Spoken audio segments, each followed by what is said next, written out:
Retrouvez ce journal et d'autres informations sur lachapelle-tv.fr.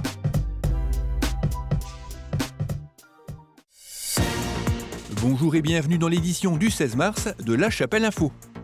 Les fleurs et leur langage choisis comme thème par l'atelier de Yaka pour son dernier stage. La 80e édition de la Fête du Timbre qui cette année a pris la route.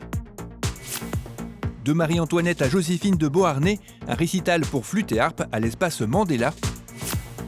Et pour finir, le festival théâtre de Yaka débute ce week-end à l'espace Mandela avec l'Annelise Compagnie.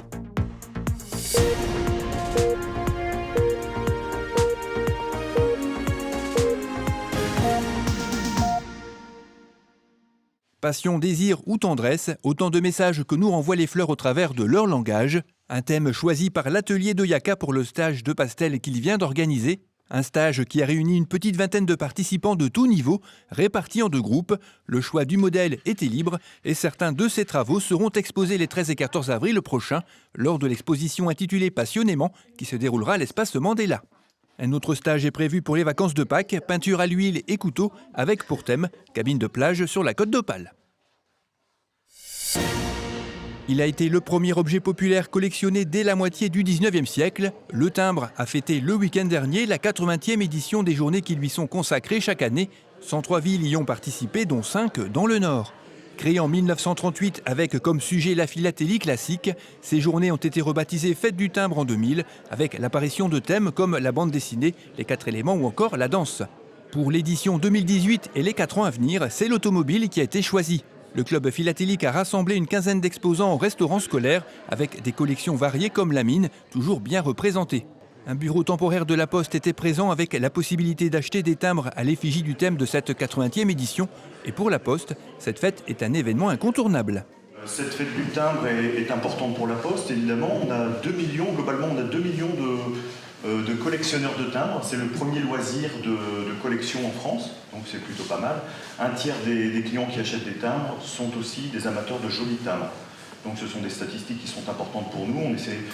On essaie de participer activement à conquérir de nouveaux passionnés. On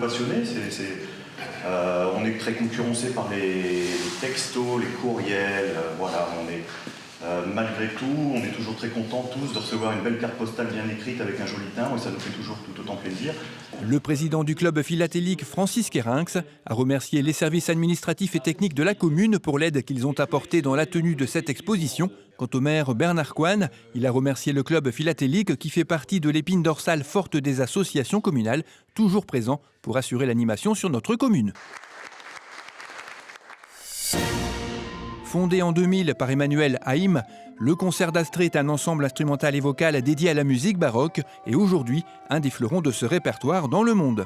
Samedi dernier, Virginie Tarrette à la harpe et Jocelyn Daubigné à la flûte, deux solistes de cet ensemble, ont présenté un récital pour flûte et harpe à l'espace Mandela, un récital qui s'est déroulé en 2 parties avec une approche pédagogique en introduction qui a permis au public de découvrir l'évolution de ces 2 instruments à travers le temps.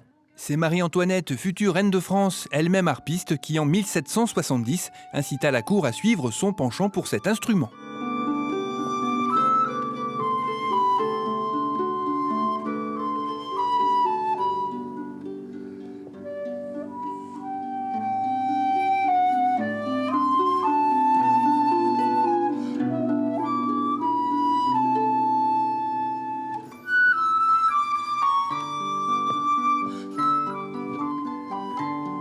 Si vous souhaitez vous tenir informé sur l'actualité du concert d'Astrée, rendez-vous sur son site internet à l'adresse suivante www.leconcertdastrée.fr.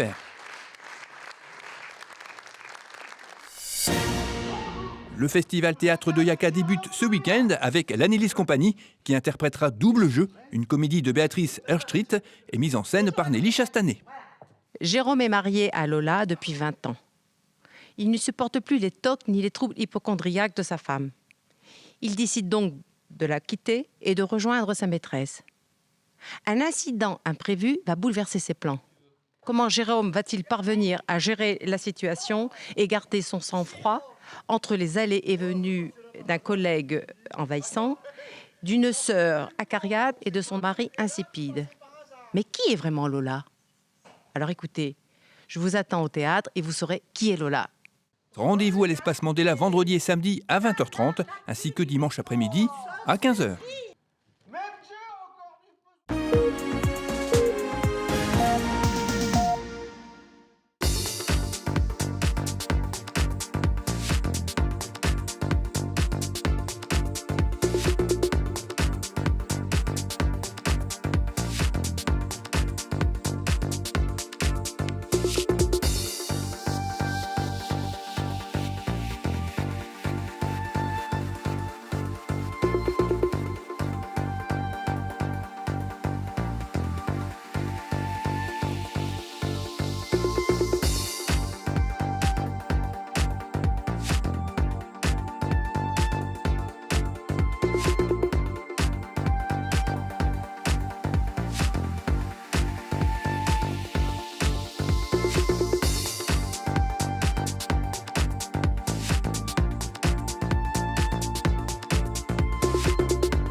Cette édition est terminée, merci de l'avoir suivi. Rendez-vous le vendredi 23 mars.